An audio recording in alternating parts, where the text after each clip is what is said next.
Hello guys, നിങ്ങൾ ഇന്നത്തെ കാലത്ത് ആത്മീയത ഒന്ന് ശ്രദ്ധിച്ചു നോക്കുക. വലിയ സ്റ്റേജുകൾ, വലിയ ലൈറ്റുകൾ, വലിയ പ്രസംഗങ്ങൾ, വലിയ ബൈബിൾ സ്റ്റഡികൾ, അത് മാത്രമേ നമുക്ക് കാണുവാനായിട്ട് കഴിയുന്നുള്ളൂ അല്ലേ? We see big crowds and hear powerful Bible studies everywhere.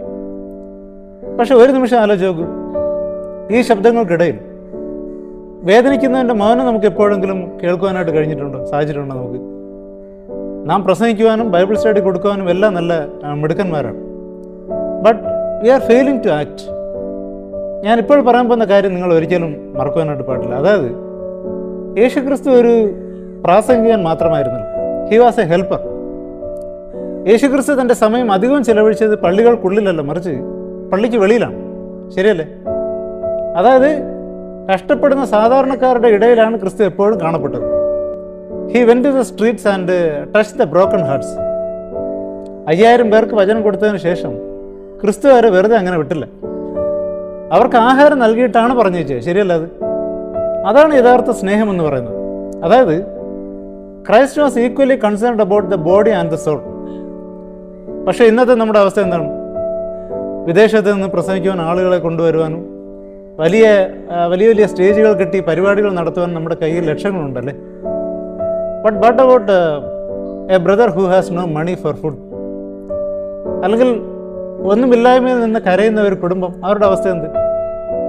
Inside the church we say hallelujah, but outside we close our eyes. ശരിയല്ല? അതായത് ഞാൻ പറഞ്ഞു വരുന്ന ഒരു കാര്യം ഇതാണ്: don't just follow fake vibes. കാരണം ആത്മീയത എന്നത് വെറും പാട്ടോ പ്രസംഗമോ അല്ല, അതൊരു ഉത്തരവാദിത്തമാണ്, റെസ്പോൺസിബിലിറ്റി. പൂജ്യത്തിൽ നിൽക്കുന്ന ഒരാളെ കൈപിടിച്ച് ഉയർത്തുവാൻ നമുക്ക് കഴിയുന്നില്ലെങ്കിൽ നമ്മുടെ പ്രാർത്ഥന വെറും ശബ്ദം മാത്രമാണ്. അത് വേദവസം വളരെ വ്യക്തമായിട്ട് പറയുന്നു. Real prayer must lead to real action. ഞാൻ പറഞ്ഞാൽ നിങ്ങൾ സമ്മതിക്കുന്നുണ്ടോ? അതായത് യേശു ചെയ്തതുപോലെ മറ്റുള്ളവരുടെ കണ്ണുനീർ തുടയ്ക്കുവാനായിട്ട് നമ്മൾ സമയം കണ്ടെത്തണം നമ്മുടെ ജീവിതത്തിൽ. സോ നാം ചെയ്യേണ്ടത് എന്ത്?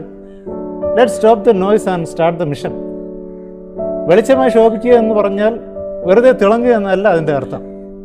മറിച്ച് ഇരുട്ടിൽ നിൽക്കുന്നവൻ നാം ഒരു കൈത്താങ്ങായിട്ട് മാറണം. അവിടെ അതാണ് വെളിച്ചമെന്ന് പറയുന്നത്. Don't just talk about Jesus, be like Jesus. വലിയ വലിയ ബൈബിൾ സ്റ്റഡിയേക്കാൾ ഇന്ന് ലോകം ആഗ്രഹിക്കുന്നത് ഒരു ചെറിയ സഹായമാണ്. അതിന് നാം തയ്യാറാണോ? നാം തയ്യാറാകണം. കാരണം അതാണ് യഥാർത്ഥ ക്രിസ്ത്യാനിത്വം എന്ന് പറയുന്നത്. God bless.